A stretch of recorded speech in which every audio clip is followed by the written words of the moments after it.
Hi class, I want to go over a few things with you this week. Number one, how to make an A on your argument paper. And number two, how to use Collins. And number three, just little loose ends here and there that we'll go over.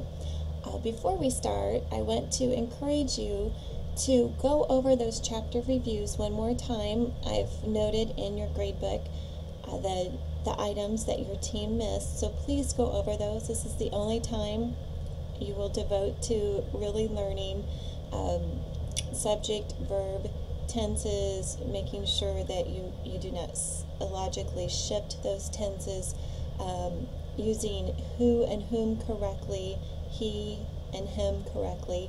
So please take time to review those if you have not already. Okay, first of all, how to make an A. Let's look over this paper that's uploaded in Moodle. It's very important for you to use your writer's reference. I know many of you are doing that, so thank you. She has a very good MLA guide in there. And just a note, you might have an edition before 2009.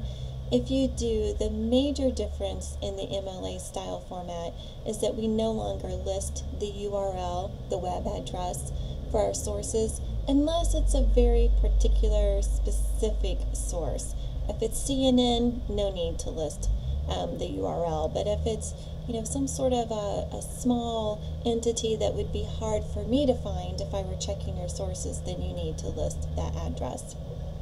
Number three, as you read your assigned essay for this week, really think about how does the author deliver this argument? How does he make his argument serious? How does he make us take it seriously? And how does he convince? So really learn from him as you read that. Real Skills has information on argumentative essays, page 102. Please review that. There are good example essays at Bedford St. Martin's. I just checked this and I copied the URL right here. Click on there, you'll see a really good argument essay about hospital beds, and this student argues that some patients should be kicked out of their beds if they're not going to live. So it's controversial. You should take a look at it. Number 6, if you really want an A, I think this is what's going to do it. Your thesis should have the word should in it. Otherwise, you're just going to be describing something to your audience. The should is going to help you argue your point passionately, and it needs to be a passionate argument. People should eat right. That's not too controversial. We all know that we should eat right. So find something a little more edgy. I have an example here. Because of its volatility, investors should not buy gold. We have a lot of people buying gold right now. So think of something that will create an argument. I'm going to take you through the Collins library. If you're just Googling for sources, you might not have a good source. Using Collins library assures us that you will have academic sources. Baker pays for those, and if you think about it, you pay for it, to be able to use the sources, scholarly sources, such as the Wall Street Journal, medical journals, so you'll get good articles there. Keep thorough notes of your sources so that you will be able to do your works cited correctly. Okay, Collins Library. If you'll bear with me, I want to show you a couple of things with this. And this is for you to use now, and it's for you to use every 5 weeks from now on in the papers that you'll be assigned at Baker. I have, well, let's see, I can't move around here, just a moment. I have gone to www.bakeru.edu/library2. This pulls up. You can also go from your student tab. You can find Collins Library from there. I wanted to show you a few things. To find articles and more, just start with databases. There are a couple of databases I recommend. One of them is the Academic Search Premier. It's very broad, mostly general education. The other is the LexisNexis Academic. I'm going to show you that one, but I want you to also look through the ASP on your own.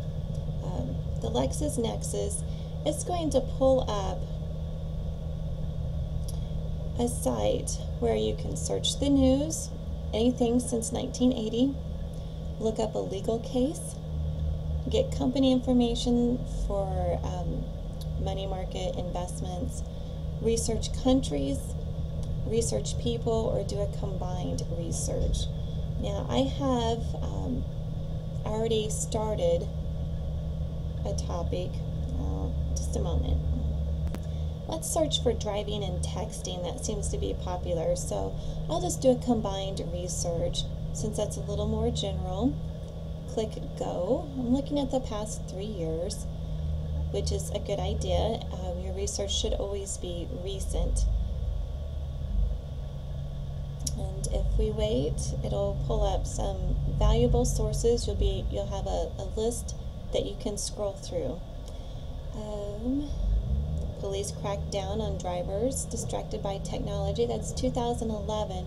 Toronto News. I'm not really interested in Canada since I live in the U.S. I'm wanting my audience to be U.S., so I need to look at something a little closer to home. New York is close to home. Excuse me. Making ADHD teen better drivers. I like that. I'm kind of thinking about, though, what's the focus of my paper?